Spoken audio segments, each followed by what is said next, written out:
Welcome, professional wrestling fans, to the PW Fan for over 50 years. Well, hang on, wait, that's not our intro. That's not our intro, guys. Sorry, it's the wrong intro. Welcome to the PW Fan. The PW Fan is a pro wrestling podcast created by fans for the fans, and we are back with episode 89. I'm your host, your grumpy old school wrestling fan, collector, barber, singer, guitarist of Fall Bright, and currently rocking the head to toe Orioles drip, the Baltimore Orioles, the best team in baseball. Talk Wrestling, Tim Gilbert. And I'm your host, the architect of pro wrestling podcast, Funko Pop Collector, your favorite host, Booker Andy. Wow, really going with the favorite host thing. See, it was the no song wrestling indie fan and football lover, Jeremy. Which I actually have a question because I'm wearing this shirt, Danhausen shirt. Because Andy and I were talking. Where is Danhausen? Where is Danhausen? He has a Punk wore a Danhausen shirt on TV the other day. Yeah, Punk wore it too. He has a what is it? I'm sorry. Oh my God! Out of all people, Ringside Collectibles exclusive figure Danhausen. I saw it. Looks very good. Ooh. It looks pretty awesome. I was thinking about getting it for the collection. So yeah, where is Danhausen? Where is he? All Let's right, create guys. missing posters. Yeah. Where is he? Well, we got a good show today. We're going to be talking about a couple good things. We got Dark Side of the Ring. Yeah, big show. We have a Dark Side of the Ring review, which was a great episode, probably the sleeper of the season, to be honest with you. The Money in the Bank predictions coming up, and we're going to be doing our Forbidden Door review. But first, before we get started on this, you want to go to youtube.com/ at the PW Fan Pod. Hit that subscribe button. It really helps us out. It goes a long way in in the algorithm and just making sure that we're more noticed and seen by other wrestling fans. So if you could hit subscribe if you like our content, really, really helps us out. We got merch on prowrestlingtees.com / the PW Fan. Like I always say, 5 different shirt designs, and we got a Jeremy design coming soon based off his favorite football team. So we'll do that eventually. I'm looking forward to that one. That's going to be a cool shirt. I'm definitely going to get one of those for myself because I collect at least one of all the shirts. Stick around at the end for our classic show of the week. But, yeah, for all other social media, all you got to do is look up at the PW Fan. We should pop right up where you can follow us, add us, do whatever you want to do. Andy, big show this week, buddy. I'm going to pass it over to you. Before we get started, though, I just wanted to say we had a great week this week on social media, lots of interaction, lots of people watching the content and seeming like they enjoyed some of our clips. Thank you guys so much for checking it out. If you want to see more of that stuff in video format, like I said before, youtube.com / at the PW Fan Pod. All right, Andy, it is your turn to go, buddy. Let's get us started on this show this week. This week, we, at least until it goes off the air for the season, we will be opening up with another Dark Side of the Ring episode. And this past week's episode was on the original Doink the Clown. He went under, or his real name was Matt Bourne. I'm going to pass it over to you, Tim. I think you guys watched it more recently than I did, but I actually there's a little backstory. Yeah, I actually watched it twice. So Matt Bourne was a second-generation wrestler who was brought up the hard way. His dad, like as far as teaching him the old school ways of the business, his father taught him about, sometimes you got to fight to be a man, that type of mentality. And he was a guy who carried some of that over. That's the thing. We're doing a review of the Dark Side of the Ring. I'm not going to tell you piece by piece because then there's no point of you watching it. All these episodes, guys, by the way, for the season 4, for some reason, I don't know if it's because Vice Channel's going out of business or what, but which I've read. But all of the episodes this season are on YouTube, like in full, not edited. You could just watch them. Someone uploads them. Oh, nice. I didn't know that. Yeah, someone's been uploading them, and no one's even been stopping them. So you can go watch them right now. But yeah, his father brought him up the hard way, and he kind of had a tough guy attitude because of that. And I don't want to bring my family shame. I'm a pro wrestler. I got to make sure that I'm always tough, blah, blah, blah. And they get into some of that stuff. a very, very talented in-ring wrestler. Like I said, second generation. Went by a few different names. He had his original Matt Bourne character, where he was pretty much just himself. And then he had his Matt Bourne, or Big Josh, Big Josh in WCW. I'm doing this all from memory. Big Josh in WCW. He leaves WCW and goes to WWF, where he becomes Doink the Clown. Gets fired from WWF for all sorts of drugs problems. They'll go over his multiple issues. He goes to ECW and becomes the Born Again character, and then eventually brings the Doink the Clown character onto the indies and does some like weird, dark stuff. Him and Hacksaw have a whole feud on the episode. It's very weird because, like Mick Foley says, Hacksaw Jim Duggan is a very likable person. My favorite part. He's one of the more liked people in all of wrestling, so you have to try really hard. He's not a very divisive guy. He's like, you have to try really hard not to like Hacksaw Jim Duggan.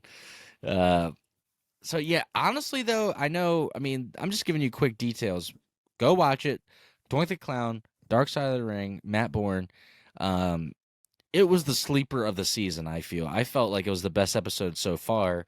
And honestly, I thought it was going to be the worst episode because I was like, how much meat is really on the bone with this? I didn't think that there was a lot of... I think you were saying last episode.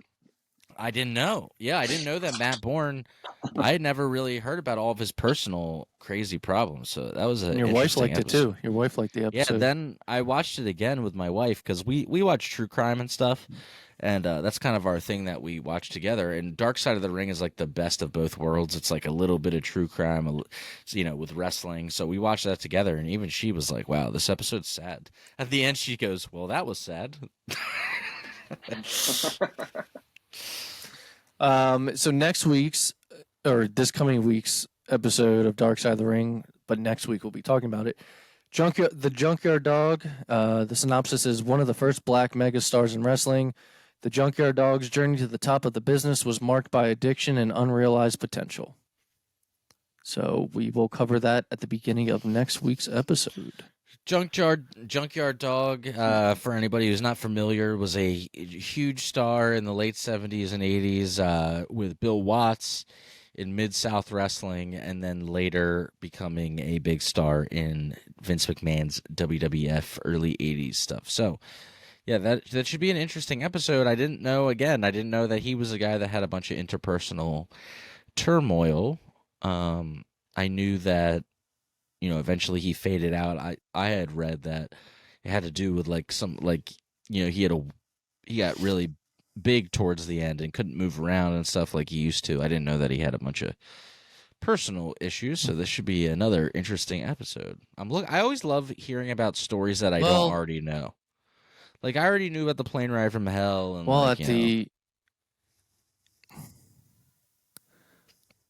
Yeah, which JR never wants to talk about again. But speaking about people that can't move around as well as they used to, we'll get into that with Forbidden Door. Okay. Oh my god, dude. Andy and I couldn't stop talking about it, dude. Okay. Yeah. MJF immediately made fun of him. Well, let's save that till we get to it. Let's get through some of these weekly televised shows, though. Not too quickly, but some will be quicker than others. So this week of WWE, I believed, had Vince kind of all over it. I read Nick Khan and Triple H weren't very happy, especially with SmackDown. SmackDown was not all that great, I don't think. But let's start with Raw. Raw opened up with Seth Rollins getting attacked by Finn Balor before his match. I guess was supposed to be against The Miz, who The Miz eventually would be in the ring and said that the open challenge was promised. And so he wanted to give the crowd an open challenge. So he said, anyone in the back? And we had a returning Tommaso Ciampa, who, when he was last seen on television before his injury, he was actually teaming with The Miz. I guess he was considered a heel with him. But he returned. The Miz thought that he was, going to be buddy-buddy with him when he got in the ring, and he started attacking him, and they had a match. And the crowd was hot for Ciampa. So I was glad to see them, glad to see him back as I was. and it looks like his beard isn't dyed anymore, so he has the gray back in it. They're not doing that stupid shit. So far, so good for Ciampa right now. And he has his old music, and it's like the "No One Will Survive." Yeah, I think it's nice that, and I think it's nice. I think it's been long enough, right, where we can just move on to the Miz's sidekick thing. Like, let's just forget about it. Start over. Yeah, they were wearing matching like green gear all the time, and That was horrible, dude. yeah, When Tommaso was wearing the neon green gear and was the Miz's sidekick, that was like the epitome of like Vince. What the fuck are you doing? Why? I'm like, don't turn him into Damian Sandow with the Miz. Right? Yeah. Then we had another segment, kind of a big one for Money in the Bank. Logan Paul was seen sitting on a ladder when we came back from commercial break later on. Sitting on the ladder at the top of the ring, and he pretty much announced that he was going to be in the Money in the Bank match. Didn't have to qualify, nothing.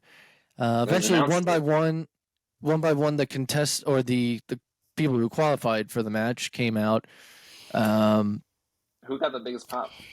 Biggest pop was LA Knight. Yeah. The crowd was hot for it. He had some shit to say about Logan Paul. And then lastly, we had Butch come out, who didn't say a word and just went in and basically bitch slapped Logan Paul. And all the wrestlers that are going to be in the match this Saturday, they would eventually brawl. Now I'd heard, look, we'll get to it with Money in the Bank predictions. Never mind. I'll save that for later.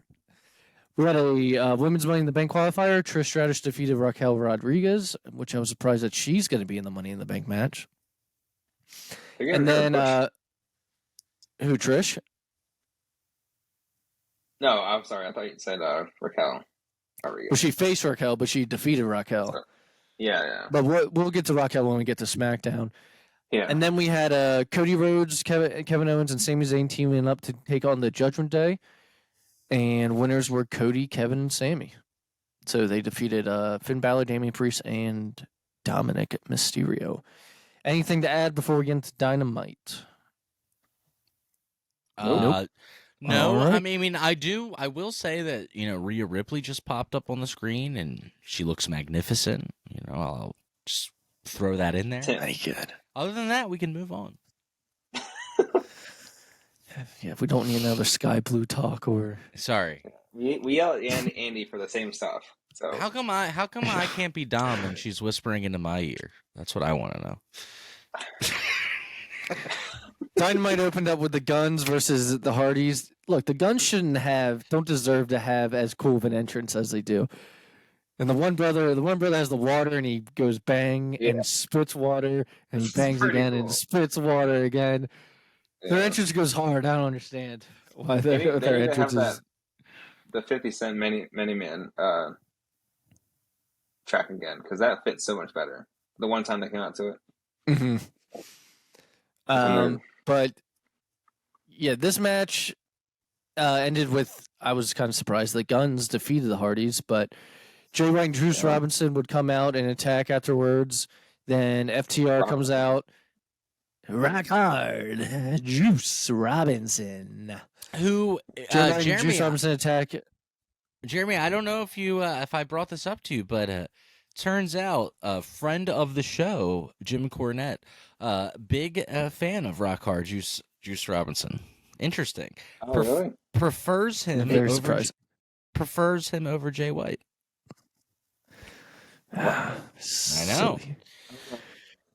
I don't know about that. I told Andy all the time I disagree with Corny frequently. I disagree with him about Kenny Omega. I definitely don't agree with him about the Rock Hard Juice Robinson. I'll be honest, Juice Robinson's grown on me a little bit more since in the past few weeks. He's grown on me more. He's so hilarious. And, the way he yells and everything, and I think especially it's when just he yells like Punk. I think when I'm just like when I'm looking at like what I would call a quote unquote like serious wrestler who could be champ, his face bothers me. I see more Jay White and not a guy named Oh, Rock yeah. Hard. Jay White is definitely better than. His face reminds me of a pug. Everything is tight and small. Right here, his eyes and nose, and He's gonna whip your ass. You're gonna see him at some like MCW show, and he's gonna be like, "My come face on, is Rock small Hard, like a pug." bring it on. And he said, Everything's bring it on. squished. You know, like Quentin Tarantino's face, everything's like squished down, and he has a big ass like forehead. Can I Everything's get shrunk? Can I get Yeah, 7 Freaking large beady medium? eyes. Can I get 7 large medium pizzas? It's an old meme, an old meme for the old people. All right. All right, this segment, if I can get through it. Jay White, Juice Robinson attack. FTR comes out to help out. To no avail. Ricky Starks comes out, and then finally CM Punk comes out in Clear's house, and then challenges all of them to a match. Challenges all of them to a match. This upcoming Collision. Now, wait, but he's part a of the collision segment. guy. He's a Collision guy. He was on Dynamite, and they're in Chicago, and they're elite. The elite guys were not there, so that's probably why he was Yeah. on Dynamite. Which he even mentioned, he's like, I'm not even supposed to be here, because he ended up getting on the mic. Yeah. But part of this segment was done to write Jeff Hardy off of television for a little while, because they are touring in Canada, and Jeff Hardy is not allowed in. So that's where the Hardys are, though I don't know why they had to lose and then get basically off of television. But Yeah. For those of you that don't well. understand, if you get multiple DUIs, usually no, if you get one DUI, if you you're get not one allowed DUI, to leave you're the not allowed in. country. You're not allowed into a different Didn't- country. Mexico will take Didn't- you. Mexico will take you. But Didn't Is that, WWE is get that the Usos factual? in? Is that factual, or are you just being an ass? I've looked it up. I've looked it up. Andy's like, just in case I ever need to get out of the country, I need to know what I can do later Yeah. in life. I know Canada won't. Canada's very strict about stuff, but Mexico will take you. Didn't I don't know WWE about get other the Usos countries. in? Now, the Usos have always had a problem in the past. Somehow they got them in for Elimination Chamber. Vince Yeah. paid someone off something, man. Nick Khan was Definitely like, did. need them for the bloodline angle. Yeah, we were saying last night. I don't So- understand how they pulled that off, but somebody pulled some strings. No. Because when Yeah. when they do like a televised event up there, the Usos don't go. They've had to miss. Yeah. So, next we had, they call themselves La Suzuki Gods, which is Jericho, Sammy Guevara, and Minoru Suzuki. They challenged Sting, Darby, and a partner of Sting and Darby's choosing at Forbidden Door. Then we had a segment with Adam Cole, Bebe, and MJF. So let's get right into that. I almost got mixed up with a different segment with themselves, but it turns out one takeaway from this is that these two guys they're doing like a tag team. It's like a random tag team tournament where they're drawing right from like a Blind tag team tournament. blind, yeah. And well, apparently MJF and Adam Cole were picked to team up together I'm surprised they for did this 'cause tournament. This is the thing that WWE does all the time, where they pair. Yeah, it's the two guys wacky facing- tag team partners who hate each other. It's an Yeah. overdone gimmick that I read was made by Vince Russo, and WWE, over relies on that Yeah. all the time. And but Adam Cole and MJF had, I think, pretty solid chemistry that it might actually be Yeah, I think they done did really well. well. They did they both said "Shut up, Shivani" at the same time. That was kind of a funny Yeah. part of this segment. I'm sure eventually we'll get Cole versus MJF, and I assume at All In. Yeah, I guess because that's in August They're gonna already. do it. So It's the next pay-per-view for them. yeah, But Adam Cole ended up saying that the fact is MJF has never beaten Adam Cole. MJF also would say Adam Cole came back better than ever, and I'm the one who brought him out of you. I know you won't give me credit. It's fine. It's fine. And then Shivani was talking about the tag teaming up with Adam Cole. And MJF says, "You want me to wrestle every week? Are you out of your mind? Are you some kind of sick pervert?" But I do like the chemistry with Adam Cole and MJF. It's much better than Jericho. Yeah. It's like a breath of fresh air when it comes to that. Yeah. Moving forward, we had a Eddie Kingston promo later on in the night, and he would basically end up saying, I believe he was yelling at Moxley during this, but he said, "You drew that line, not me. I love you. You're my brother. You drew that line, not me." So basically saying, he's pissed at Moxley for siding with Claudio and stuff because not everyone knows, I should say, but if you're in the know of especially AEW, you probably know Eddie Kingston and Claudio in real life don't like each other. Really. I guess the thing with AEW sometimes is we know, right? But we're a certain type of fan. I think sometimes Tony or AEW Tony, whatever they tried to explain that Forbidden Door, but they couldn't do it right without mentioning WWE. Let me just say, I think sometimes they assume a lot. They just assume that everybody is smart fans and are gonna know, like, oh, this guy doesn't like this guy. That is their audience. I understand, but like, wouldn't the goal though be to grow? And in order to do so, you would maybe need to explain a little bit of why the line, what that means. Now, maybe they did with their feud in ROH, but we weren't watching because we're not paying for it. Yeah, I just think that because they did have a match before Mania. Okay, just hear me out. Again, I love AEW. I know we like to give it a hard time, but that's only because I want it to do good. But yeah, like that is their audience. We are their audience. But if you wanted to expand, I'm just saying that normally, like, there's not a WWE thing that goes unchecked. Sometimes there is. Sometimes there's like, well, whatever happened? Like, how come this didn't happen? Or whatever happened to this? But normally, even when it's like, I'm trying to think of a current example. Someone who's feuding right now that, like, they had a rivalry years ago. Andy, we were just talking about it the other day. Wasn't there some rivalry in, like, 2015 that, like, they're just now picking up again in WWE? But they're explaining, like, in the storyline why. You're talking about Seth and Finn? Right. Yeah, exact. Sorry. Yeah. So Seth and Finn talking about how you were the champ and I ended it, blah, blah, blah. They're going to explain why he's saying that stuff with video packages and commentary. And I feel like some of that stuff helps people catch up a little bit on what they're talking about. Because, like, I feel like if you just assume that everybody knows, that's, like, a hard thing to do sometimes. Just, like, what if somebody's watching and they're like, I really want to watch AEW, but I've never watched New Japan and I've never watched this, but I have no idea what they're talking about and what's happening. You know what I mean? That's all I'm saying. Yeah, they assume almost everyone's watched from the beginning. And yeah, never like I'm not coming at it like being like, oh, this is like negative. I'm just saying, like, for some stuff like this, some more explanation I think could be good. That's all. No, I agree. So yeah, that had to do with the Eddie Kingston segment. And he would announce. But again, what we were talking about, to bring it full circle, it's just like, how would we know that Claudio and Eddie Kingston didn't really like each other unless you were watching that ROH show? And let's be honest, that's not the easiest thing to watch. Or if you took the time to Google like I did, which not everyone's gonna do.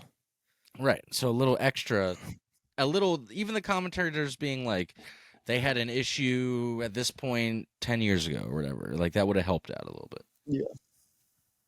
Yeah, because I think the guy out, I know we're getting to something from Forbidden Door, but Kevin Kelly asked, like, basically what the issue was, and Excalibur, it sounded like on the spot had to say what happened without mentioning kind of a WWE in the situation. Because really what happened, for those that don't know, as far as I know, is the main issue is that Claudio, they were friends, but when Claudio got called up to WWE, he wouldn't put Eddie over, which is kind of what you do when you're on your way out. And he refused to. That was, I think, the big thing. Or at least one of the big things. And I could be wrong, but that's what I've read on. Now, like, I'm just curious, and I'm just curious, and I know we're pivoting, and we'll jump right back on the timeline for the show. But I just was wondering because Jeremy is more kind of like open-minded to some of that stuff. Like Jeremy, you don't think that maybe like the announcers telling a little more backstory would be helpful, or you think it's just if you want to know, you'll look it up on your own? No, I do think they need to probably explain more. Like even just a simple thing, like you were saying, like they had issues in the past or whatever. So people are Well, like, oh, there's something there. for instance, right? Like I'm just saying, like 2 weeks ago or last week, when Joe and Punk are going 1-on-1 in the ring, Yeah, and the whole crowd's erupting, right? I know why. You guys know why. But if I'm a rando that's only watched Roman Reigns, I don't know about their Ring of Honor feud 10 years ago. I don't know why these yeah. people are getting a standing ovation. They quickly said something, though, I believe. But I don't think that's enough, though. You got to explain a little bit more. Yeah. Yeah, they did like AEW in the early years. I think did really well with video packages when they had to like show new people and all this stuff. They don't do But those to really give the anymore at commentators all. credit, though, you also have to realize, though, they're also commentating on the match, so you can't Yeah, fall behind on the commentating, but because you're trying to explain the story, right. Yeah, then you're. it's tough. You can It's tough. You got to you can storytell and all that. you can skip a couple Snapdragons to tell the story. All right, you can tell me what's going on. Just kidding. Well, let's wrap up Dynamite. After Eddie Kingston did his segment, Bryan Danielson called out Okada, and we had a little face-to-face before their upcoming match last night on Sunday the 25th. But let's get into SmackDown before we get into Money in the Bank predictions, as well as Collision and everything else we have to talk about. So SmackDown opened up with the Usos, who had some words from Roman Reigns without actually saying it directly to his face. It was more to the camera, kind of saying, I believe Jimmy said, Jay, he was talking to Jay. He said, Jay, to me, it sounds like you made the absolute perfect choice. And then Jay said, where you messed up, Oos, basically talking to Roman Reigns. He said, you disrespected me and my brother. Jay would also say, what we can't forgive is the ones on the outside of the house.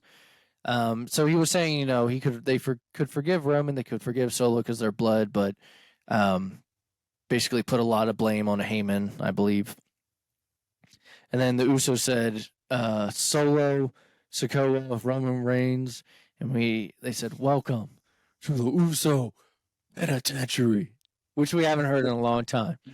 Yeah, not cool. since the Bloodline. So those guys will be going after one another at Money in the Bank. And Tim, just what you were talking about, if we're watching Raw right now, they're showing clips of Finn Balor winning the Universal title. They're kind of giving the backstory while Finn is addressing what happened and what was that's what I'm supposed to happen. saying, dude. That was like what 7 years ago, and we're talking stuff Yeah, that 2017. we're talking stuff that might be in double digits years ago. Like you got to let some of these people know what's going on or why. Some of these young fans weren't even alive when Claudio and Eddie were. Those are early 2000s. Yeah, I forget what the Chikara or something was the promotion. I think my thing is it was was for good? 2010. My thing is this: if you're buying a ticket to go to AEW, okay, you're most likely 85-90%. You're probably a hardcore fan, unless you're just like a dad bringing his kids because it's something to do. There's people watch on TV too, casual. But what I'm saying is right. So if you're there, yeah, you're gonna know what's going on because you're probably into it. You spent some money. You're down enough to spend some money to go to this thing. You probably know at least you're probably a professional wrestling fan. I'm just saying there's a whole segment of people, and if you want to gatekeep and be like, I don't want those people watching this product, then fine, that's fine. But what I'm saying is if you want to expand, you got to sometimes explain what we're seeing a little bit. so people understand. Oh, that's why this crowd's going crazy, because these guys had a rivalry 20 years ago, and they're for the first time stepping in the ring. Like, you got to say stuff like that, for the first time in however many years. Like,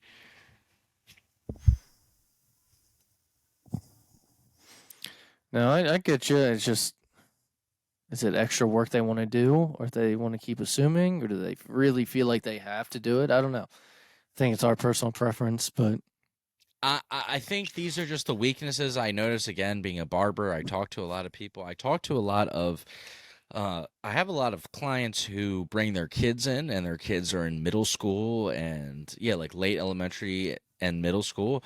And I asked them, I said, "Do you watch AEW?" And this kid the other day had me cracking up, dude. This kid was probably 11 or 12 years old, and I don't know where he read this or heard this or what.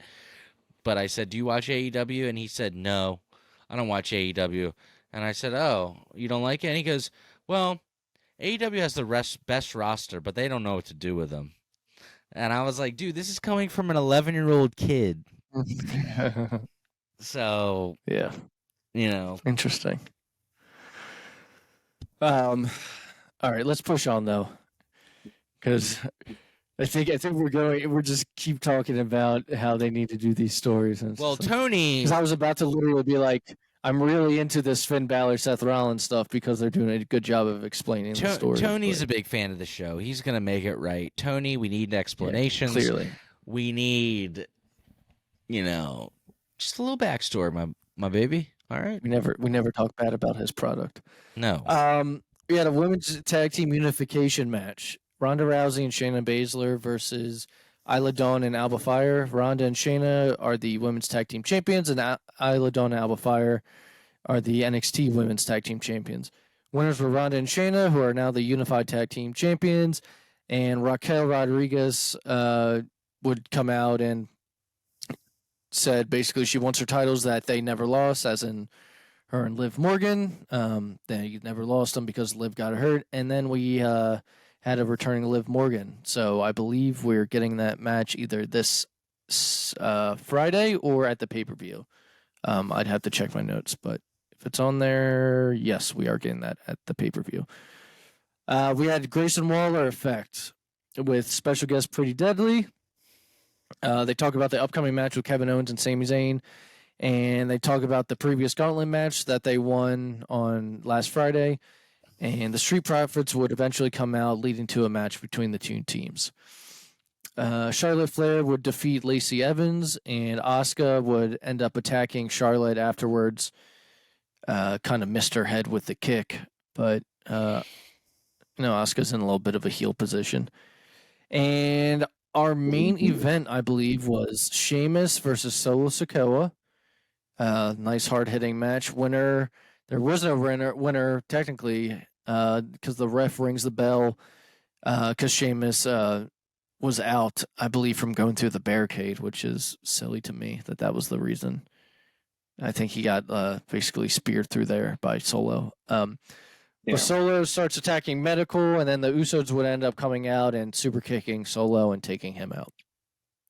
So that would wrap up SmackDown. Let's get into Rampage, though.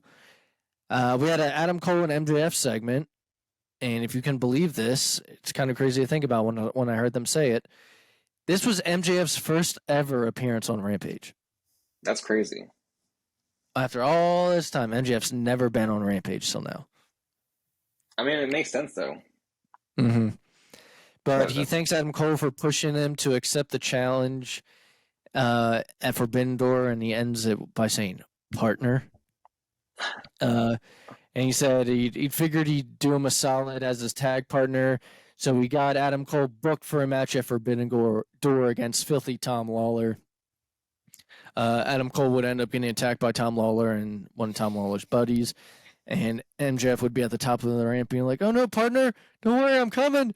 And he would take his sweet old time, and by the time he got to the ring, they were done attacking him. But as we would find out yesterday, Adam Cole was sick, which what I read was to be the flu. And so he did not end up having his match against Tom Lawler at Forbidden Door. Apparently they were questioning him wrestling at Forbidden Door even before that, though, because he, I think, suffered an injury during the MJF match with the elbow drop through the table spot, I think. I'm not sure. Oh, yeah. Oh, you mean when he smashed his fucking head on the ground and the guys had fucking 10 concussions or whatever? I'm sorry to get hot I about don't remember it. I'm sorry to get hot about it, but it's like, dude, what are you doing? Why? So our next segment, though, with Rampage, Tim's getting hot. It's getting heated up in here. I'm tired. Acclaimed. Do you ever get, like, I'm just saying, from the last 10 years of watching wrestling, how many times has everybody been on the goddamn roster at the same time and someone's not been hurt? Like 3? Like, someone always has to get hurt or injured or, like, concussed, and then, like, this guy's gone, but the roster's, like, never fully complete, like, how it should be. It's like, oh, well, we had everybody, Danielson, and then three guys got hurt. Danielson mentioned, I think it was last year, AEW didn't have Danielson, Cole, or Punk. Yeah, for Forbidden Door. Yeah, all at the same time. No, Cole's on for Forbidden Door. Oh, that's when he got hurt. Yeah, we'll get into it during Forbidden Door, but one of the biggest pops of the night was Kenny Omega putting his foot on the rope. And I'm just saying, you don't always have to kill yourself to get a gigantic reaction. Oh my God! But we'll get into it later. But the biggest pop on the same page with a lot of stuff. One of the biggest pops of the whole pay-per-view, all Kenny Omega did was put his foot on the rope and broke a 3 count. That's all he did. No front flips, no back flips, nothing. All right, we had an Acclaim segment where people from QTV come out. Her name is Harley Cameron, was the girl. She's the, I believe, Australian girl that's always on QTV. Yeah, they're chanting, "Who are you?" She ends up doing a rap because she said that she can rap. Like, actually wasn't bad. Easy. Yeah, whatever, Jeremy. No, I mean, Jeremy's like, I love hip hop. Jeremy's like, I'm waiting for that album to drop right now. During her rap, though, she says that Bones is into her.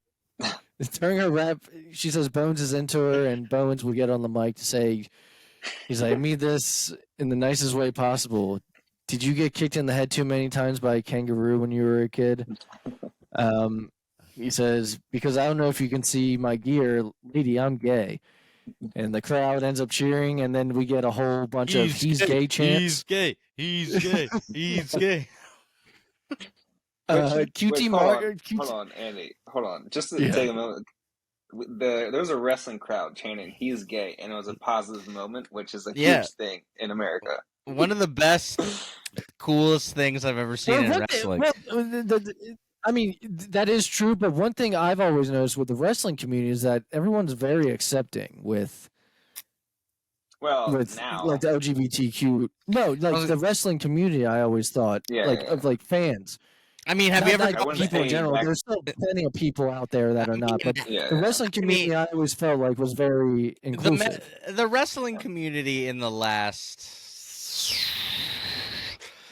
10 to 15, maybe not AJ Styles, but Jeremy's like 2 years. But I was gonna say the last 10 to be generous. But Andy needs to go back and watch some of those Goldust clips of Goldust like pretending to kiss a dude and people losing their mind. No, I mean, no, you're 100% correct, and I have seen those clips. You're 100% correct, and Jeremy's right. No, I mean, it was literally basically the entire arena. It was sick. I loved it, dude. Yeah. And you know what? If you got a problem with that, don't fucking listen to this podcast. Go somewhere else. We don't want you here anyway.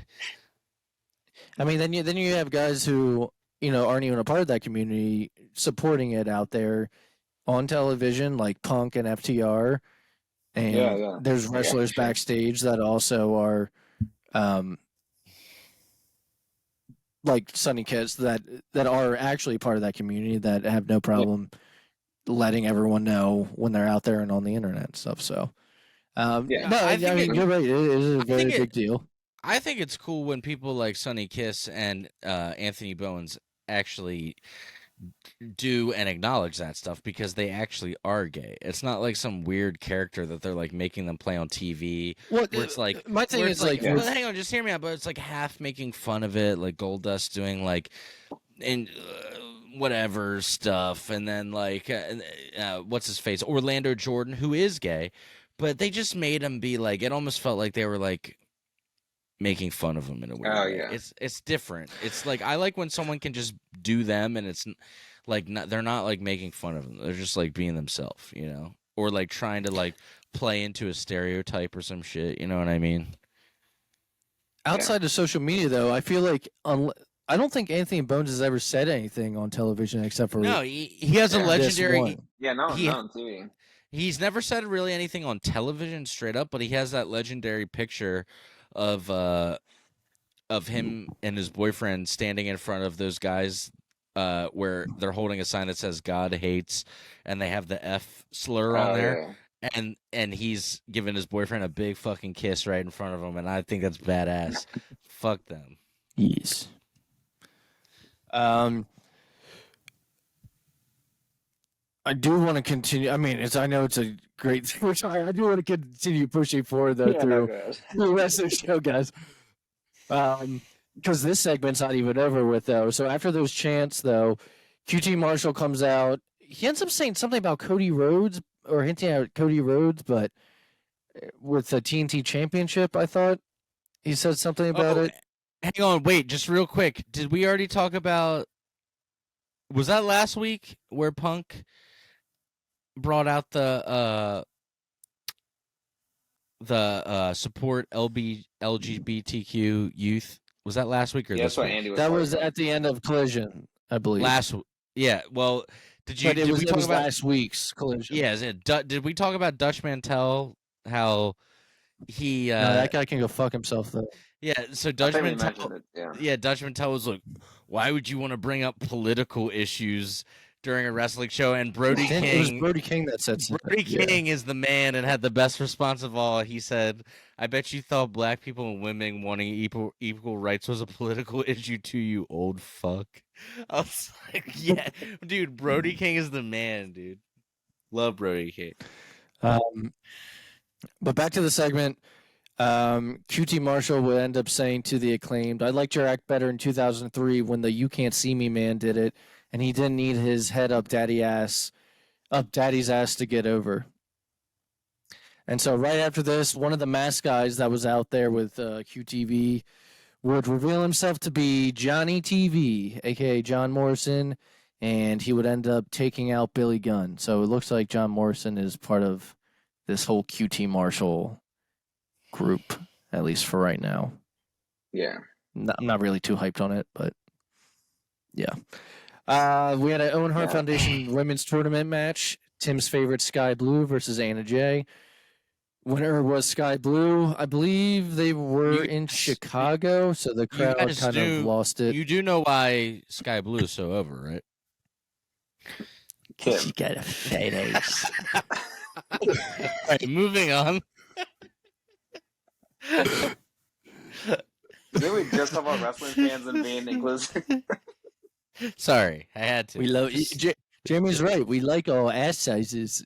We are inclusive. I'm very inclusive. I love all asses, big and small. The ace. But Sky Blue's got a big one. Jesus Christ. It's horrible. Jungle Boy would end up wrestling one of Sonata's buddies, and I don't think it's pronounced Dookie, but that's what Justin Roberts said when he came out. I think Excalibur would end up saying it correctly during the match, but the crowd kept chanting Dookie. Jungle Boy would end up winning, though, and beating Dookie. It is thunderstorming here. I don't even know if you guys can hear that. All right, let's get into Collision. Collision. Chris Jericho and Minoru Suzuki come out. Jericho cuts a promo, and during it, I believe they're in Toronto at this point. He says, "I'm not from Toronto. I'm from Winnipeg, you idiots." Nice little throwback to the old infamous Chris Jericho video that's on YouTube where he says, was like, "From Winnipeg, you idiot." Yeah. So Jericho wants to know who Sting and Darby's Forbidden Door partner is. Sting and Darby come out, and it's revealed that it's Naito, who Jericho feuded with a couple years ago in New Japan. We had a backstage video, not backstage, but kind of a video package from Miro, who is renouncing his god, his gold, and his beautiful wife. I don't know why, but he has to win. Okay. We had Swerve Strickland versus Tanahashi. I did not watch this match, but I'm glad I didn't after seeing Forbidden Door. Winner was Tanahashi. We have MJF on video on the Titantron afterwards. And he said he told Tony Khan he wants to be match number 1, so he doesn't have to be at Forbidden Door longer than he needs to be or in Toronto. He doesn't have to be around all these indie guys from Japan, as he called it. And we'll get into MJF's attire, what it said on the back. Gear. His gear when he came out. We have Brody King versus Andrade, which I thought was a good match. Buddy Matthews would interfere before Brody King could tap, though, and attack Andrade afterwards. We had a Christian Cage and Luchasaurus segment. Christian Cage is still acting like he is the TNT champion. He would correct himself a few times, saying we instead of I, even though it really should be he. We had a women's Owen Hart tournament match, Willow Nightingale versus Nyla Rose. Willow would end up winning. And we had a video backstage interview with Scorpio Sky, who seems to be in a more serious character role. Powerhouse Hobbs defeated a jobber, and then our main event was CM Punk teaming up with FTR and Ricky Starks against the Guns and Bullet Club Gold. All right, first time Punk's been back outside of Chicago. Very mixed reactions, man. Very mixed reactions from this crowd. And there's a lot of that going around lately. The winners, after what I thought was a good match, I really liked the main event, were the Guns and Bullet Club Gold. I believe Ricky Starks would end up getting pinned. You guys want to talk about that match really quick? I thought it was good, and honestly, I think I actually liked the fact that I'm trying to think of the best way to say this. I like that Punk isn't coming back and he's automatically invincible. Like, just because he's on the team, the whole team has to win. You know, like they took a loss, and I'm okay with that. I think that's good.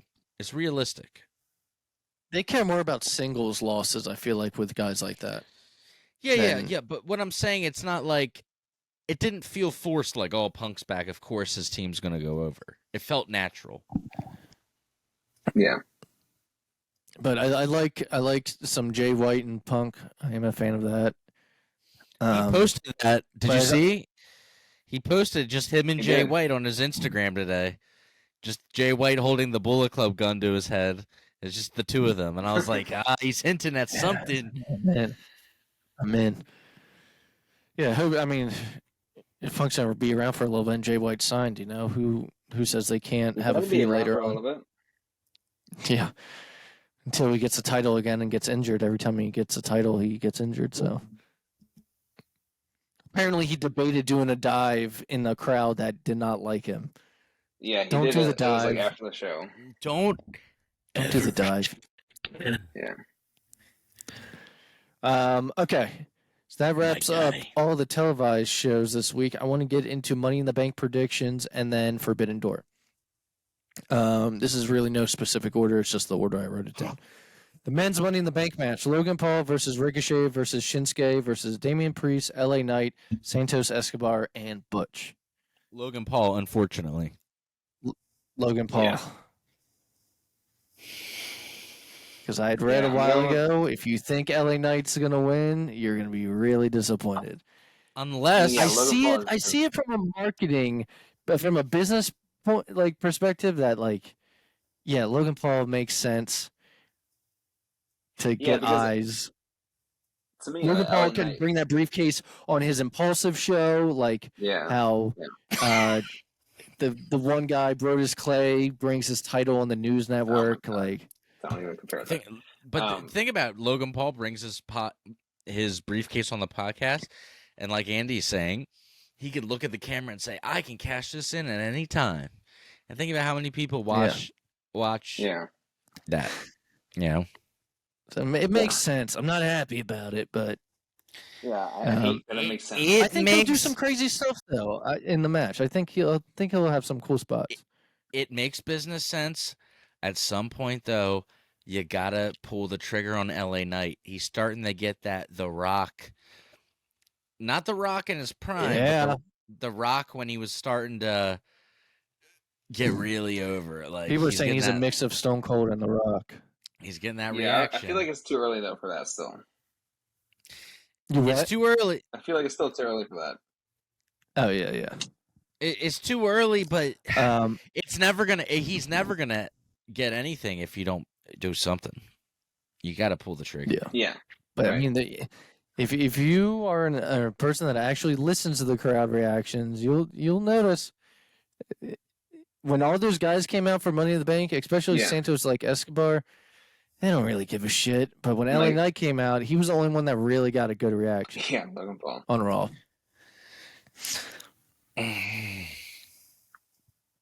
Okay, so we all agree Logan Paul. Oh. All right, women's Money in the Bank: Becky Lynch, Zoe Stark, Trish Stratus, Raquel Rodriguez, Zelina Vega, Bailey, Shotzi, and Io. I'm gonna go with Io. I think the company is high on her after Backlash and the reaction she got there. I guess I can also see Zelina, weirdly enough. I don't see Zoe, Trish, or Becky because of their stuff they got going on. I see Bailey almost going for it, but Io wanting it for herself and kind of being like, fuck you, Bailey. Yeah. And Raquel, I wrote down that she's in the match, but she has a match with the tag team. I don't know. Maybe she's not in it anymore, but she's supposed to be facing Ronda and Shayna now that Liv's back. So I'm not sure what's going on. But either way, I don't think it's her. I think I'm going with Io. What about you guys? Oh, damn. Our main event tonight is Carmelo Hayes, the NXT champion, versus Finn Balor. Oh, I'm looking forward to that. That's good. I guess whatever segment just happened, but cool. You're going with Bailey, okay. So I said Io, you said Bailey, Tim. I'm actually with Andy on this. I'm going to go with Io. I did read that they are thinking about calling up Carmelo Hayes soon anyway, so this is a good way to get him on TV. This is the second week in a row he's been in the audience of Raw because he was feuding with Corbin, but they already had their match. And Seth, I did watch the Seth and Braun Breaker match on NXT for the World Heavyweight title. It was good. Balor attacked him afterwards in NXT. So it was cool to see both Seth and Finn back in NXT for a little bit. This was the day after that Finn had attacked him. Next match, Women's Tag Team Championships, Raquel and Liv versus Ronda and Shayna. I think Ronda and Shayna retain. Yeah, I think Tim probably agrees with that as well. For sure. And then World Heavyweight Championship, Finn versus Seth. Seth. I don't think it's a clean win, and they take it to SummerSlam. But I think Seth ends up technically retaining, but maybe Balor goes too hard because he's too pissed off. Should be. Yeah, I feel like they can't take it. Seth's so over, and they can't take it off him yet. I don't know if that's good or bad for Finn, but to put Finn in the main event, even if he loses, that's good. So, but yeah, I mean, then Seth if wins, they can stretch it to SummerSlam, then you come full circle. The 7 years later, SummerSlam to SummerSlam. I can easy see that. Storytelling. I can see that. Yeah, and then maybe you get the Demon. But I would also be down with do a little back and forth. Like they used to. They haven't done this in a long time. Maybe Balor holds the title for a month or two, then Seth gets it back, and they do like an ongoing, remember they They used used to to do that those, with Sasha and Charlotte. I remember was like one of the recent. right? But they wouldn't just do like not just that, but like they would have guys like flip flop, like Edge and Cena. Like they would always pass the title back and forth. Like they would have these Like maybe these and give it big longevity. It's like, matches. well, that's when you get your rematch mattered. You lost your title. You're entitled to a rematch. That's when that Which shit mattered. which I don't feel like people bring that up much anymore. No. Cody Rhodes versus Dominic. Cody. Cody. I'm going with Cody. Roman Reigns and Solo versus the Usos. I don't know. I'm going Usos. I don't know, but I have to pick, right? So my gut says Roman and Solo with Jeremy. Roman Solo. Okay. I'm doing Usos. All right.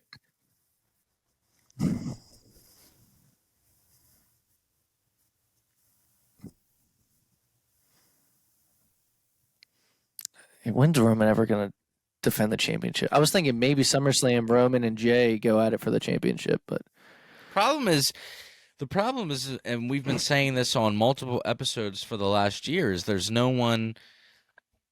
Now that you've burned through Cody, and Cody's worried, Cody's focusing on a different title, basically. he's falling on hard times, baby. You're back to having nobody on Roman's level. There's just Yeah, that's why they did the belts. That's the fighting champion. no one on that roster. If you think of every single person, is besides Cody and Seth, there's no one Brock. else. There's how many more times? Brock doesn't need a title though anymore. Brock is past the point. He doesn't need a title. If we don't Brock need it. is like For a the long one, time. Brock is the one guy. What about right? Lashley? Again, it's not believable at this point. I only believe that Roman's gonna win. No one's convincing me. No, I got one. I don't think Who? they feuded this whole tribal chief time. He might be returning from injury. Randy Orton. Okay, you can get a good program out of that, and I think you get some good pay-per-view matches and a good feud. I still think Roman wins all those matches. But then Roman wins, and then we have. I feel like you gotta have a feud eventually, whether Randy has the title or not. Cody and Randy. Easy storytelling. You got to do that. That's got to happen eventually. If Cody eventually won the world heavyweight and they did the Randy Cody story, that'd be sick. That'd be cool. Easy storytelling. Okay, lastly for Money in the Bank, this got announced today. I know we never tell the people where exactly we live because we don't want any of what we call the sickos to show up and get us. But Andy and I live. Sorry, Jeremy and me live in a completely different state than Andy actually, and Andy, it's thunderstorming very badly here as well. I heard you say that earlier, and now it's making its way up the. Yeah, Jeremy and I live like about an hour apart, and then Andy lives another 35 minutes from me. So it's a bad storm here on the East Coast. It's wet out. It's wet out. It's wet out. Things are wet. But this match got announced today on Twitter. Matt Riddle versus Gunther, Intercontinental Championship. Don't really care for Matt Riddle. We all know you guys hate how he dresses. But I was thinking, if it's as hard-hitting, if not harder hitting, than Sheamus and Matt Riddle at Mania, it could be a banger of a match. I have no problem with the way actually Matt Riddle wrestles at all. I actually like his wrestling. I just don't like the character.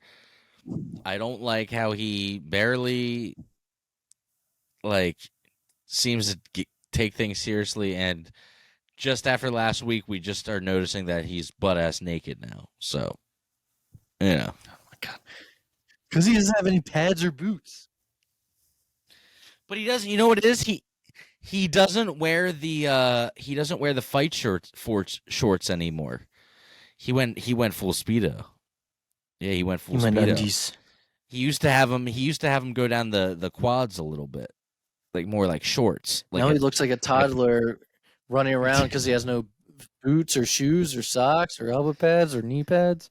he's rocking the Jimmy Superfly So you're like a Snuka toddler gimmick. running away from his mom down the hallway. But I still think Gunther's going to win the Intercontinental Championship. I think Gunther's going to win the Royal Rumble, to be honest.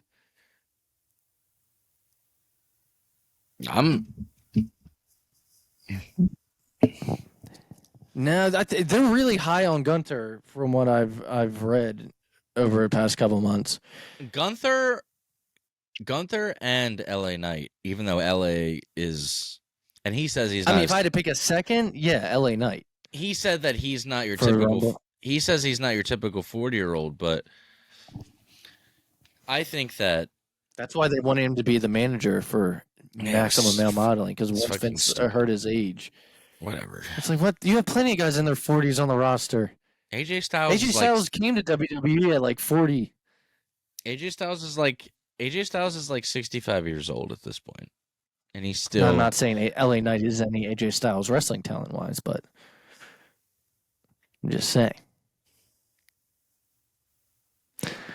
Okay, so we are in agreement with Gunther. All right, let's get into Forbidden Door because we got a lot to say. All right, guys. Well, that wraps up, like I said, the Money in the Bank predictions. Let's get into Forbidden Door. Now, Jeremy, I missed, or me and Tim missed, because we watched it together. I missed the buy-in. Is it worth talking about? I know. Not really. Okay.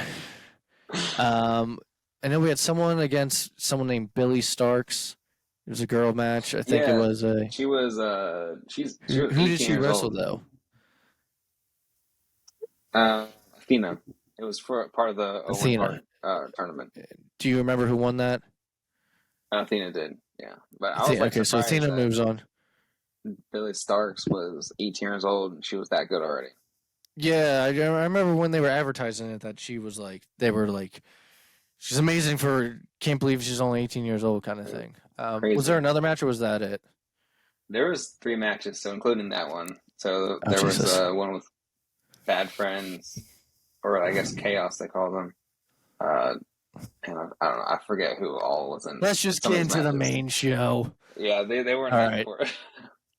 All right, MJF versus Tanahashi, AEW World Championship. Where do I start with this match? Well, let's start with the entrances. All right, let's start there. MJF. His Tanahashi had his. It seemed like a typical entrance for Tanahashi. He came out with the air guitar, but MJF came out and his gear. Tanahashi is the Japanese Hulk Hogan. Now I feel bad saying that though because he only seemed that way because of the way he was moving. So I don't know if that's true anymore. We've only seen him like when he's like older. Like we didn't like watch. He's not that old. He's 42. There's some NJPW fans listening right now that are so mad. They're like, no. Look, I had to do some research during the. Okay, sorry, he's 46. You had Kojima in there that was moving better than Tanahashi, and Kojima's like 52. All right. Yeah. Let's just start from the top. MJF's gear on the back of it said New Japan is indie, or NJPW's indie, and New Japan is an New indie.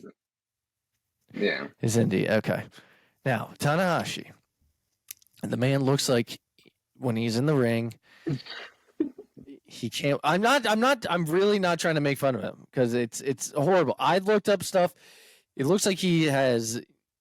People will say, quote unquote, no knees. Like his knees are messed up. I think he has arthritis. He has knee surgeries and stuff. Yeah. And like Tim said, I mean, you can basically see what MJF did. What did he do? Like, MJF made fun of him. Like he did like the crab walk kind of and like played the air guitar. I saw Oh the air my. guitar. Oh, that's why he did the crab walk thing. Yeah. All right, yeah. Poor Tanahashi moves like Tim was comparing him to Hulk Hogan. He even did a leg drop, I think. He did, He yeah. does he's big chested like that. He does like the shoulder tackle. He got up on the top Yeah. rope, but he's not used to those turnbuckles. I was like, oh, Yeah, this is bad. That was scary every time. I wanted to like this match more, and it's like more of like an understandable why. Like, look, it was as good as I think it could have been. It was as good as it could have been. It's nothing wrong with it. It was as good as it could have been. I just felt bad for Tanahashi. Yeah, it made The me part sad. that I thought was actually funny was nothing about Tanahashi, but MJF scheduled a tweet out in the middle of the match, Trish saying like, Andy. Sorry, distracted. MJF scheduled that tweet out saying like, he's like, by now I've beaten Tanahashi or whatever, and it's like in the middle of their match, right? While he's like getting thrown around. Do you see his video of him at the airport? He's like, I'm getting the fuck out of here. Never again. So, I mean, I thought it was solid for an opener. The crowd seemed to like it, and that's sometimes the crowd is or makes like the match feel differently. Obviously, Yeah, that made it feel a lot better than it was. so I mean, people were still into it, which is good. Then we had the Owen Hart Foundation tournament match: CM Punk versus Kojima. Winner was CM Punk. All right, this crowd was not a fan of Punk. It was All right, like let's start with that. Punk. Yeah. I think we know how it's going to be from now on outside of Chicago. I want to taste of your tears. Front row. Cry me a river, you little bitches. Do you see the front row Punk over ate there it was up. like flicking them off the entire match? Like there was one guy standing over there, just like the entire time with his middle finger up. But Punk ate it up, man. He came out first listening like he did last week. I don't know why he keeps doing Hulk Hogan shit. I know years ago he called Hulk Hogan a piece of shit, but I don't know if like he's still double downing on that because this is the second match he's done like the big boot and the leg drop. Can I tell you what I think it is? I think that people behind the scenes are saying that he's like Hulk Hogan and he's like a politician and all this stuff. So he's fucking with them and just saying, "Oh yeah," and then like, yeah, and just like, I'm Hulk Hogan. I'll show you Hulk Hogan. Because Punk's petty like that. We'll get into it because we're gonna talk about the Kojima lariat. So we'll get into it. But is 52. They had wrestled apparently back when Punk was in like ROH and stuff. And there's a story about that. And apparently there's a video surfaced and he's sitting with Samoa Joe and he goes, I don't know why he's yelling lariat multiple times and then he yells Kojima. I think he was basically saying that Kojima beat the shit out of him and he's just yelling Kojima lariat. Oh, you mean like telling him like trying to communicate? Yeah, he's like Kojima, lariat. So like he had 20 years later he got him back last night. So then in the corner he's clotheslining him in the corner. He's going lariat. And then he looks at the camera. He goes Kojima. It was amazing. And then Kojima's flexing his pecs, and then Punk flexes what pecs he has, and he's just like robotic. He does one, and then he just like switches to the next side. Dude, he's having fun with like he's like, you want to shit on me? But he's like, I'll give a shit. And that's the thing. I love this. Yeah, I love this Punk. That's like, you don't like me anyway. You didn't like me when I was trying to be nice. So the people that are gonna like him are gonna like him, heel or not. He's like, so why am I? Being nice. So he's like, fuck you. Apparently, dude, Punk and the Elite and all those guys were kept separated backstage. But if anybody's never seen the video of him talking about the first Kojima match, it's on YouTube. There's a clip of it, and Samoa Joe is next to him just cracking up and thinks it's like hilarious. You posted it on our socials today. But yeah, Yeah. he's telling Yeah. the story, and Samoa Joe is doing a shoot interview next to him, and just thinks it's so funny that Punk like got the shit kicked out of him by Kojima. Lariat, Kojima.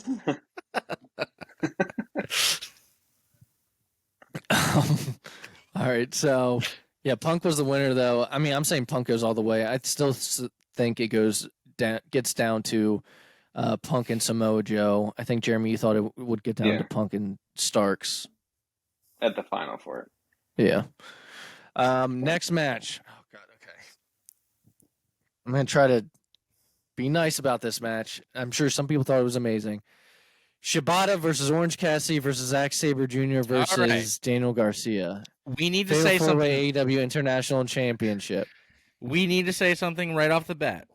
We understand that Andy and myself's tastes are different than a lot of people. We understand that Jeremy might very much have liked this match. I'm open-minded to the discussion. I just, at one point, the crowd started giving it a standing ovation, and I didn't understand.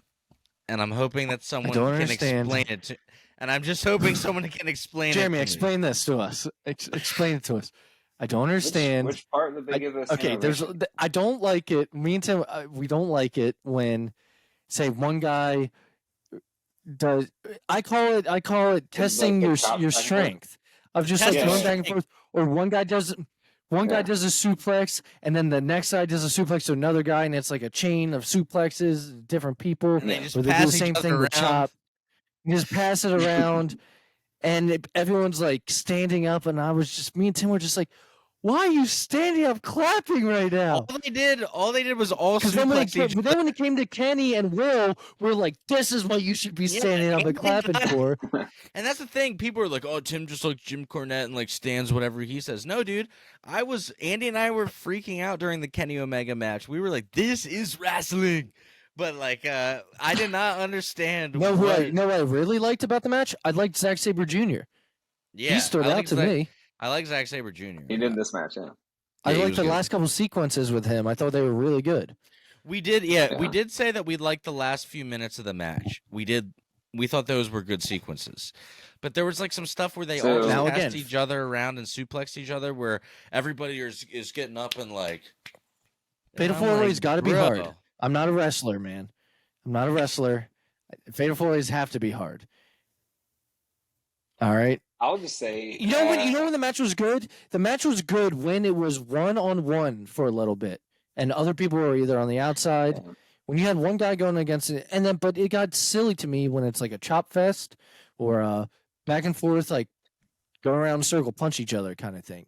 People love that. If that's your kind of thing, I get it. Whatever. It's not for me. That was a lot of things in the show too, because that's a Japanese strong style thing with like chopping each other back and forth.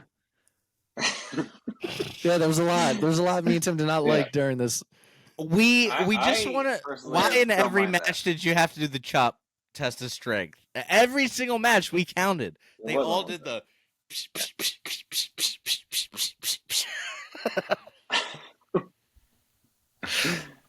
Yeah, I'm guessing you guys didn't like the part where Daniel Garcia was dancing and then. We hated that. Yeah, we were being full haters. You saw the TikTok, Jeremy. The TikTok making fun of it, saying when you accidentally press the taunt button during the video game. I was sipping on an ice cold glass of Haterade every time he started doing that dance. It was winner was Orange Cassidy, though. There were parts again. Zack Sabre Jr. was my favorite part of the match. Because it felt serious when he was in it. Yeah, he is very good, actually. Like, I actually really like him. So. I don't know who's going to beat Orange Cassidy. I don't know. I don't care. Danielson's all about Orange Cassidy, apparently. He talked about it during the media scrum. He said, I wasn't so sure about this guy when I started watching AEW. And then the more I watched him and really watched him, I was like, this guy's great. That's what he said during the media scrum. Whatever. He's not my cup of tea. He might be yours. You like who you like. All right? You like what you I like a guy that has. that has multiple DUIs and is breaking down. That's Andy's favorite. Do I enjoy to watch him wrestle now? No, but I still like him a lot. Next match, I'm just gonna say it was fine. It was fine. Jungle Boy versus Sonata. Yeah, we both just said this was fine. This was the best part about it, which I heard it might happen, was when they're walking up the ramp after Jungle Boy loses, Jungle Boy turns heel and attacks Hook. It's what Jungle Boy needs with his character. Heel Jungle Boy. The real Jungle Boy came out during that heel turn. We all saw the real Jungle Boy's face finally emerge. That smirky asshole. I was like, there he is. There's the real guy. I said, there he is. He's in there now. But he just made Hook a little pissed off. So I hope Hook beats his ass. And Taz was hot. He said, man. You're dead, man. He's a dead man. Yeah.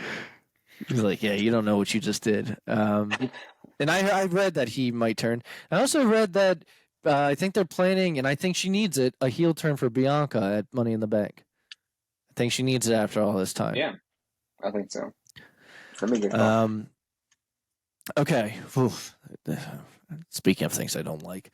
Eddie Kingston, Ishii, Hangman Adam Page, and the Young Bucks versus Blackpool Combat Club and Shota Umino. All right, again, Andy and I understand that people's tastes. The same things we didn't like in that match, in the Fatal 4-Way, we did not like in this match. The chopping, yada yada yada. It's a mess. But I didn't know who was in. I hate tag matches when I don't know who's in. Who's the legal man? It's always with the corpse. It's always with the corpse referee. It is always with the corpse. It's always, because it's... Now, when they walked out to the ring, I looked at Andy and I said, oh, God, look at who the referee is. And Andy was like, well, that's because the Young Bucks are the match. Yeah. Yeah, every match. So, I wanted to read you all this when we got to this point. This is something that Bubba Ray Dudley said. He said, during this match, he said, so I had my phone in my hand last night, and I was about to tweet, and I was going to tweet directly at Tony Khan.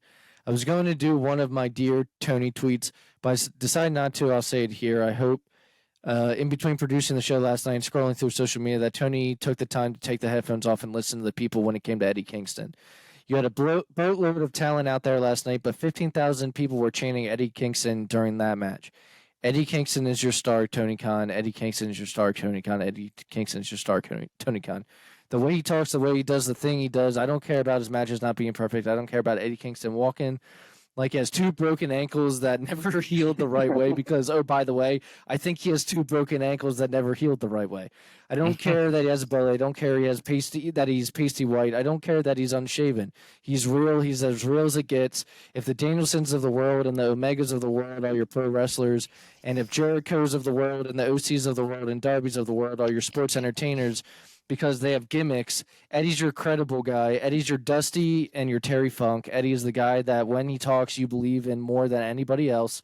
Eddie's the guy that comes across as middle-aged and crazy. There's nothing that Eddie has done since he has come to AEW that I don't believe in. Some of his stuff in the ring is a bit corny because he tries to do that Japanese, like when they do the chops in the corner, when they try to emulate that Japanese thing. I can probably do without that, but that's just me. He said if Eddie honed and tightened his in-ring just a little bit, tiny bit, and he doesn't have to do that, Dave, because he's so good when he talks. I mean, and then there's more, but... Dude, Bubba Ray's on the money, dude. I was gonna say, I love Eddie Kingston. I don't care. We were saying last night, I love Eddie Kingston. I don't care when he does that shit, though. But everything else, because I believe him and his character, he's not even, it doesn't feel like a character. I said last night, too, I said, dude, Eddie Kingston's awesome. I was like, I love Eddie Kingston. As soon as he pulled the straps down last night and I knew that they were about to get into Chop Fest, I told Andy, I was like, here we fucking go. I was like, this is the only thing I didn't want him to do, and now they're going to do it. Because it was him and Moxley going at it. Yeah. Which they did they did beat the shit out of each other. That's gotta hurt. Big time. But in my opinion, Bubba Ray is right on the money with that comment about Eddie. Yeah, I'm actually surprised because Bubba Ray usually when he talks, I'm like, I hate everything he says. Hey, he's also a fan of LA Knight. I don't know if you saw him talk to Tommy Dreamer about LA Knight. He said there's one guy on the roster blowing up. He's like he's got all the tools. Yeah. But winners of this match were Eddie Kingston, Ishii. Is that how he says it to him? Yeah. Hangman Adam Page and the Young Bucks. All right. I told Jeremy before we started recording, I feel bad that we were getting my haircut during this match. Even though we had it on in front of us, I should have paid attention more. But from what I saw, women's match. I know. Shh. Tony Storm versus Willow Nightingale, AEW Women's Championship. From what I saw, it was good.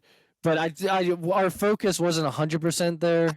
I had the hard parts of your haircut done by the time that the entrances were over. Okay, then I didn't pay attention as much as I should have. All right, it was right in front of my face, but I was talking to you about stuff during that. So, but Tony Storm ended up retaining. I mean, I know Willow's good, and I know Tony's good, and they're both good separate. It was a decent match. It wasn't like an amazing match, but like the crowd was really behind Willow, which I thought was really cool. And again, like the crowd made the match better probably than what it was. So yeah, it was a good match. Glad they had it on. Now this next match I think was all of our match of the night. Kenny Omega versus Will Ospreay. Match of the night by far. United States champion. Not even. United States championship. Dude, it was so good. I don't know where to start. I don't know where to start with it. I don't really know what to say other than like it was great. Watch it. Especially if you saw their Wrestle Kingdom match, then this is part of that story, which will hopefully end in a trilogy. The way Kenny sold those shots, like when Ospreay was slamming his head into the announcer's table. Oh, that was the part that I actually looked at Tim. I was like, oh Jesus. And I said, dude, that's like the fourth time he's done that. I had been watching him slam his head in there for like a few minutes. Yeah. It was really good, man. I'm trying to think of some stuff that he did. So there was like a 12-year-old kid flicking him off. Will Ospreay then grabbed the guy's Canada flag, started wiping his balls and ass crack with it, stuck it up his nose like Shawn Michaels, and threw it. And then he gave it to, then Kenny ended up giving it to a kid, not even the real owner of the flag that was over the who brought the flag didn't even get his flag back. I'll be over here like, what the... So Will Ospreay did hit Kenny with a 1 wing back, bro. You know what I'm saying? Will Ospreay did hit Kenny with the 1 wing of the angel, but Kenny would kick out after a 1. Yeah, which was kind of nuts. I'm a big fan of Will Ospreay's elbow. He does. I think it looks great. It looks real. Like it does some damage. Yeah. Unlike Okada's clothesline. But what ended up happening? So I believe the match almost ended. So this is when Tim was talking about the crowd got off their feet and they should have gotten an ovation for this. Is when Don Callis handed Will match. Ospreay the screwdriver. Craziest part of the match was Kenny Omega putting his foot on the rope. So Don Callis, I believe, hands Will the screwdriver. Will's on Kenny's shoulders. Will takes the screwdriver down, hits him, and then hits his finisher. Goes for the pin, and everyone, they got me. They got me. That's what he said. Thought it was over. Andy looked at me last night after the kick out. He said, they got me. They got me on that one. Yep. Because it would have made sense for the ending with the Don Callis stuff. Yeah. But Kenny put his foot on the ropes, and huge pop. Huge pop. Now, me and Tim during the match, though, we're confused that after Don Callis got kicked out, he returned. He came back down to ringside, and the ref just let him stay there. The commentators were also confused, too. All the commentators said was, oh, he's going to get fined for this. But the ref didn't even try to get him out of there. Yeah. Yeah, Rimsberg. The hell? Just kidding. I thought something was going to go on with the 2 bodyguards that looked like Bane, but nothing ever happened with the Bane bodyguards. No, they look,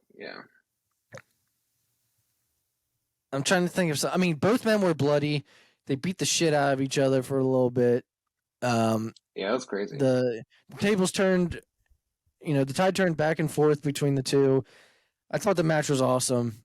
It could have ended the night. Honestly, could have been the main event. But Will Ospreay would have. It was probably one of the best matches I've seen all year. I think so.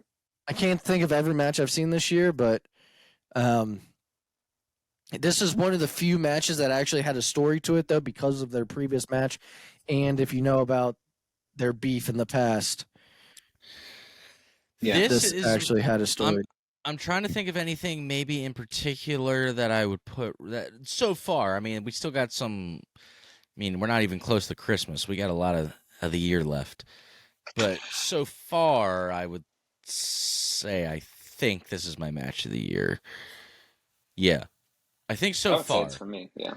Cody and Roman at Mania was really good, but I don't. I was gonna say I liked Cody and Roman a lot too. This might have been better from the drama. Well, there was a lot of kickouts in that match too, but yeah, dude, I don't know, something about this match. It was a fight. That's what Andy was saying last night. It felt like a fight. Yeah, I'm trying to think of some other. Yeah, this might be my. I really liked my number one so far. Who has MJF wrestled this year? Him and Brian was good. Brian Danielson. Yeah. Charlotte and Rhea at Mania was really good. Oh yeah, there's been a couple here and there. That's a hard one. But this is. I told Andy last night. I said I feel like this match is living up to the hype. You know what I mean? Like, it's a lot of hype for people saying that these are the two best wrestlers ever / New Japan guys ever. I felt like they had a really good match. Yeah, and Tim never got to see the Wrestle Kingdom match. I don't know if you did, Jeremy, but I did, and that was really good too. I mean, that one was amazing as well. So yeah, if they get a third, it could be one of like the best trilogies, to be honest, that I've seen. Hopefully at least in a long time. At All In. This is what I was telling Andy Tim last night. I want to see a third for sure. I need to see a third match. Yeah. So this is what I was telling Tim. Like, they both are like kind of New Japan legends. They had their first match in New Japan. Then they had it in Kenny's backyard for the second match. Third match they would have it in Will's backyard. Yep, in the dome or in the not the stadium, dome. Wembley. In the stadium, Wembley. Yeah. Yeah, he said he lives like 40 minutes from there. From the stadium. Yeah, he said that during the interview or the media scrum. Yeah, this match was great. It was my favorite, or all of our favorite matches. Which for us, we are marks for Punk. I liked it better than Punk's match. I liked it way. I mean, I'm not even gonna lie. I mean, I'm a Punk stan, but dude, I like this way more than Punk's match. But I think there's a lot of factors. I think both these guys are in their. If they're not in their prime, they're like Kenny's like just outside of his prime, and Will's like just in his prime, and so like. Well, I mean, dude, I don't even know if you remember when I said this, Tim, last night, but I was like, this just makes me like realize again that Kenny is just so much better in singles matches. But we also said last night, I enjoy watching him a lot more than with tag matches. But we also said last night that both of these guys, when the two of these guys aren't doing 6-mans or whatever and doing goofy stuff, if they want to have a badass pro wrestling match, they show that they can have a badass pro wrestling match that's not funny, and there's no like, and they didn't do a bunch of dumb silly shit stuff. Yeah, there's not like 500 backflips or gymnastics. They had a badass pro wrestling match. We're still doing some flips. They still did their stuff, but the story was really good. But it seemed like it mattered though, the things they were doing. Yeah, like even when they did like the flips. Will wasn't doing moonsaults just all around just because. Like the ones that he would do seemed big and important. So after this match, we had a little bit of cool down match, I guess you could say. Chris Jericho and Sammy Guevara and Minoru Suzuki versus Sting, Darby Allin, and Naito. All right. First thing that stands out of this match is freaking Darby or Sammy Guevara came down right on the back of Sting's freaking head. Tim thought it was the neck. That scared Scared me. the shit out of Tim. It freaked me out. It freaked me out. I didn't mind this match, to be honest. It was I thought the fine. match was fine. I didn't like it as much as I thought I was going to like it, but Yeah. Part of me thought I was gonna like it a little bit more, but I think it's hard though. Sting can still go, dude. At 60 something, yeah, he he can moves still go. really Sting good. is crazy. Dude, it is He does. crazy how good he moves around still. But I think again, When we Jeremy, talking about that last night? Jeremy, it might have been hard though, because you're coming off. Dude, that's a hard match to follow. Yeah. Like that's a Yeah. tough match to follow. I mean, this was basically Even the cool crowd, down. like, This was the cool down match Yeah. for the main event. yeah, and even the crowd was like great all night. Even for this match, they were kind of like a little dead, which I was like, yeah. I mean, after watching that match, going to this one, Look, if you watch the media scrum, Daniel Bryan did not want to follow. He's like, I really did not want to follow Kenny and Will. yeah, which I can see why. Yeah. I don't know if he said that before the pay-per-view or like, because they found out they were going to main event later. I'm sure he was just like, Yeah. like, I don't. Cardona, But everybody you got to knows. put something in between. Everybody knows I love Cardona. I've cut his hair a couple times and stuff, and I just watched the interview with him. He went over to England a few weeks ago and wrestled Ospreay over there, and he was like, "Dude, Will Ospreay's so fucking good." He's like, "It's crazy how good he is."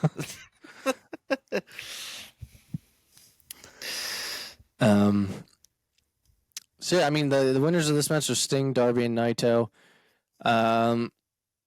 Everyone got to do their thing. I don't know what Suzuki does besides just chop people. Sometimes that's how I feel about him and Ishii. Like Suzuki just comes up and like chokes people out, and just like smacks them really hard. a lot of the Japanese, a lot of the New Japan Japanese guys, the big stars at least, seem older. Not Okada, because we said last night Okada's only 35. According to New Japan, though, they're like, they make Okada out to be like he's like all these 70. damn guys want to. They're Yeah, like, all like, these they're young like- guys are after Okada right now. I'm like, he's 35. They're like he's.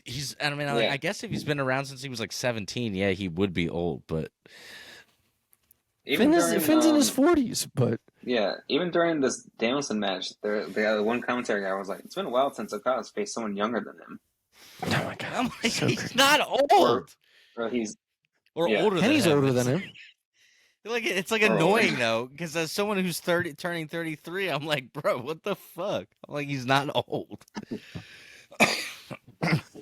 Well, speaking of Okada, yeah. So the main event of the show was a dream match: Okada versus Bryan Danielson.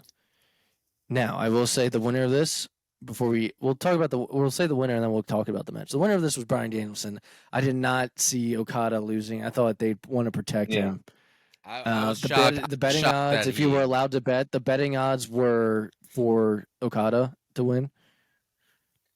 but because And Danielson Okada came tapped down out. to- It was clean. He Yeah. tapped. next pay per Danielson view. came out to the final countdown. All right, next pay per view, just for shits and gigs. All right, just for fun. You guys down to throw all small bets in? I'm just one time, just to see. I'm gonna do That's it. this Saturday. Wait for AEW? I do it for like all in. Oh. I want to do it for Oh, AEW. you said next WWE pay-per-view. Nah, Oh, I okay. can't. You can't trust the WWE because, like, right before Vince will be like, "Nah, we'll change everything, pal," and then like all your, like, all your bets are all messed up. I don't trust it. Yeah, that's fine with me. But yeah, so Okada Danielson, what you guys think? I mean, completely different vibe for the match compared to Will, and Oh yeah, this was more of like proving who's the best rather than the last one was a fight. yeah. That's a good way to put it. I still really like this match, but it was definitely a different vibe, and it was like, Like this was like competition while the other one was like a fight. You The know, song was also slower, which I didn't. It's not a bad thing, but it was just like different pace to it as well than Kenny and Will. I still really liked it a lot. Uh, but yeah, I was surprised that Danielson won. But he did come down to the final count, or the final countdown was what his music was for that night. that's right. I forgot. Yeah, we should talk about that. So, Remember, I mean, it started playing, and I was like, I think I looked over at Tim when the final countdown started playing. I was like, this song. And Tim's like, yeah, this was his ROH theme. I was like, oh, okay. I had no idea. When yeah, he that was really cool. when he debuted on, or when the rumor of him coming to AEW originally over a year ago happened, a lot of people assumed that he would come out with the final countdown. And then he came out with the kind of the remix of the Bryan Danielson character, or the Daniel Bryan character, which is cool and it works. But it is cool that he did bring the final countdown, just like Punk using the AFI Masira Cantera song for the ROH entrance was so cool.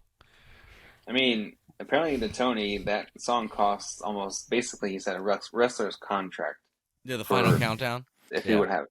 Well, they asked Danielson during the media scrum, they said, are you going to keep that? And he's just like, it costs a pretty penny. He's like, I don't think so. He's like, unless Tony wants to. He's like, it costs a lot of money. They have to pay, I think it's like a crazy amount just every single time they play it. So it's like the entrance, and also when he won at the end, they had to pay like twice.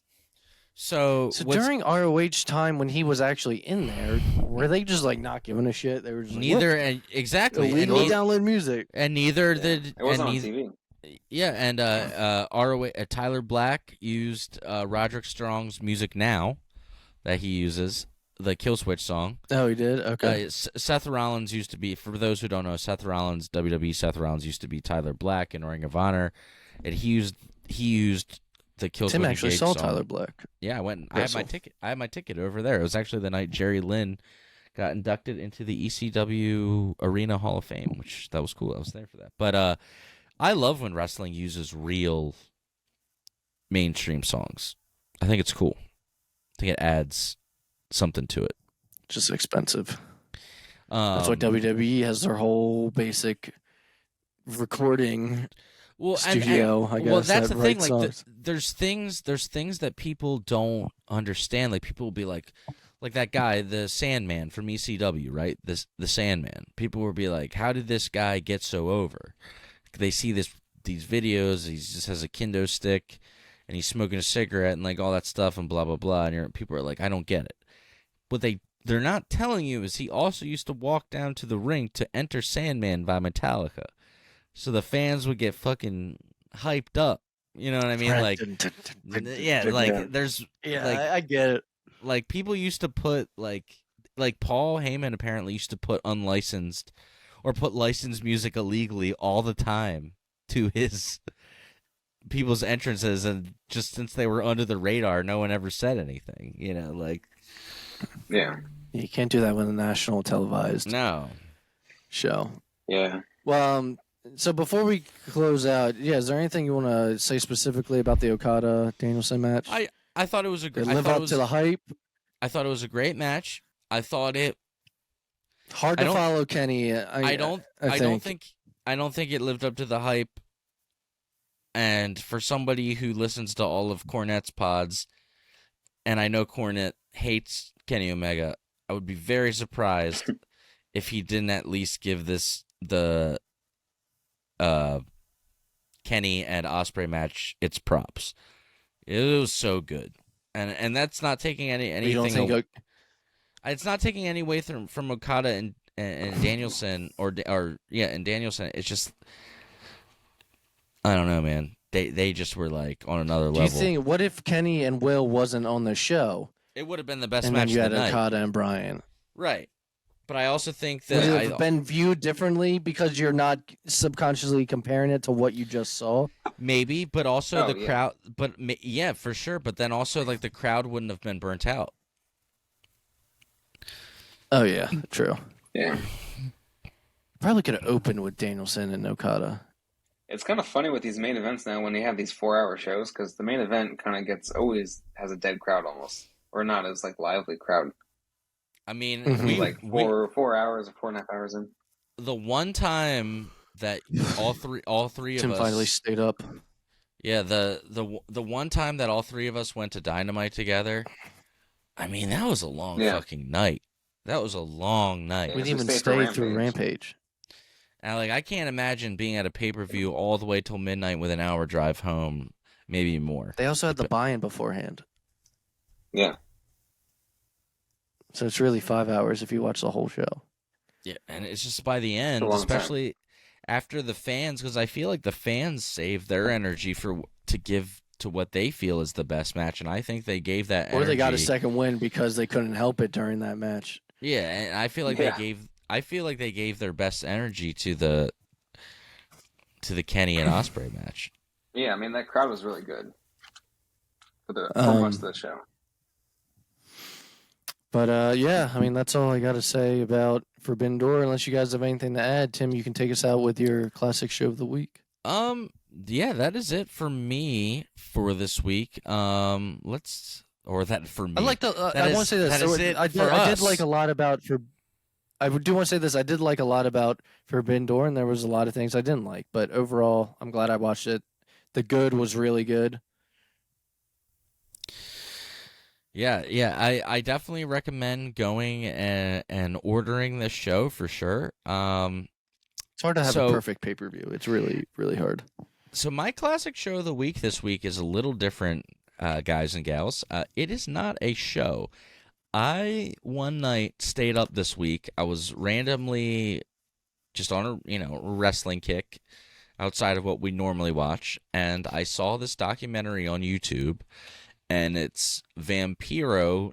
It's called Vampiro: Nail in the Coffin, and it's a 2-hour documentary about. I think it takes place like right before COVID.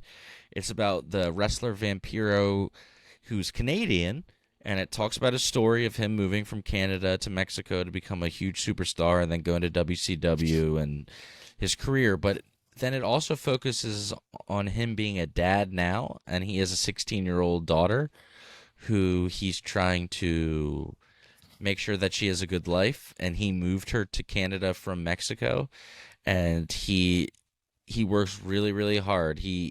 And this is when Lucha Underground was still in business. He'd fly down to Mexico, do AAA shows, do AAA pay-per-views, fly to California, do the Lucha Underground show, and then fly back home to Canada and spend a few days with his daughter and then do it all over again. Honestly, though, it's one of the best wrestling documentaries I've ever seen. Like, I was glued to it the whole time, and there are some parts that are in Spanish with no subtitles. If you just can hang on 2 to 5 minutes and wait until the next scene to pop up, it'll go right back to being in English. I don't speak Spanish. Some of that was a little frustrating, but if you can, because they're doing interviews from all of his people he's worked with over the years, which obviously a lot of Spanish wrestlers or wrestlers that speak Spanish. So, but yeah, Spanish-speaking wrestlers. Spanish-speaking wrestlers.